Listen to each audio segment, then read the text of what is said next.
ایک خاتون آتی ہے، اس نے کہا حضور میرے لیے دعا کیجئے کہ میں جنت میں جاؤں. تو فرمایا بوڑھی عورتیں تو جنت میں نہیں جائیں گی.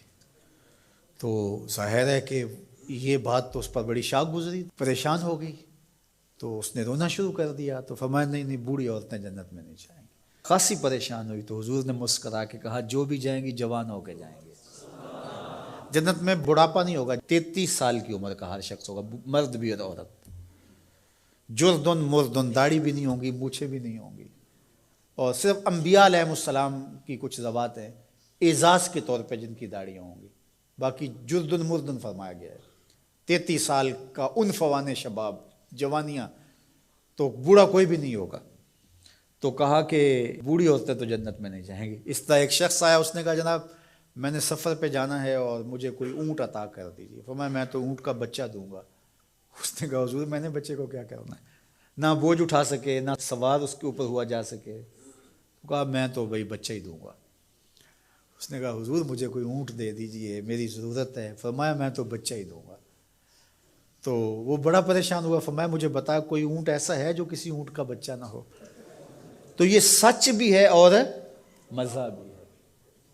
ایک صحابی تھے، وہ حضور علیہ الصلوۃ والسلام کے لیے دیہات کی چیزیں لایا کرتے تھے. وہ ہوتا نا ہمارے بھی دیہاتی دوست آتے ہیں، گڑ لے آتے ہیں، کوئی ساگ پات لے آتے ہیں. تو اس زمانے میں جو بھی دیہاتی چیزیں تھیں، تو وہ بدو تھا کسی دیہات کا، تو دیہات کی کوئی چیزیں لے آیا کرتا تھا اور پھر حضور اس کو شہر کی چیزیں دیا کرتے تھے. اللہ اکبر. اور وہ گھاس لا کے شہر میں بیچتا تھا. تو ایک دن وہ بازار میں گھاس رکھ کے بیچ رہا تھا. حضور علیہ السلام چپکے سے پیچھے سے گئے اور اس کی آنکھوں پر ہاتھ رکھ دیا. اس کو ہماری زبان میں کہتے ہیں کولی بھرنا. کیا کہتے ہیں؟ کبھی آپ نے بھی کسی دوست کی کولی بھری ہوگی نا.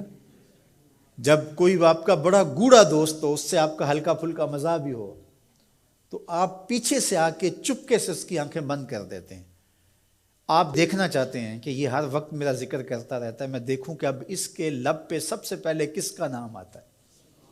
ایسا ہی ہوتا ہے نا کہ بندہ پوچھتا ہے کہ کس نے میری آنکھوں پہ ہاتھ رکھے ہیں، اور انسان کے دماغ میں پہلے وہ نام آتے ہیں جن سے وہ بڑی محبت کرتا ہے.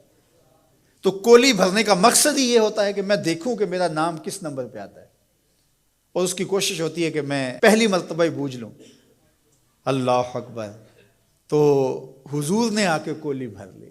اب حضور کے ہاتھ آنکھوں پہ آئے ہوں اور سینوں تک ٹھنڈ نہ گئی ہو، یہ کیسے ہو سکتا ہے؟ تو حضور نے کولی بھر لی، لیکن حضور اس کی آنکھیں دبا رہے ہیں اور وہ بولتا ہی نہیں ہے.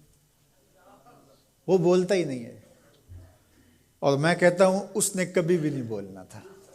سفنے دے وچ ماہی ملیا، سفنے دے وچ ماہی ملیا تے گل وچ پا لیاں باواں. سفنے دے وچ ماہی ملیا تے گل وچ پا لیاں باواں. ڈر دی ماری اکھ نہ کھولا متیں پھر وچھڑ نہ جاواں. حضور آنکھیں دبا رہے ہیں، وہ آنکھیں نہیں کھولتا، بلکہ اس نے کیا کیا، اپنی کمر کو پیچھے کر کے حضور کے سینے سے جوڑ کے رگڑنا شروع کر دیا. پھر حضور خود ہی بولے. فرمایا اس غلام کو کون خریدے گا؟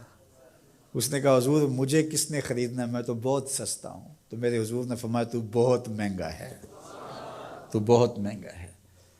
فرمایا کرتے تھے یہ ہمارا دیہات ہے، ہم اس کے شہر ہیں. تو یہ حضور کا مزاح ہے. تو مزاح کرنا جائز ہے، لیکن حضور نے آ کے کولی بھری نا.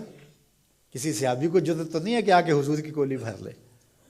تو چھوٹا بڑے سے مزاح نہ کرے، بڑا چھوٹے سے مزاح کرے.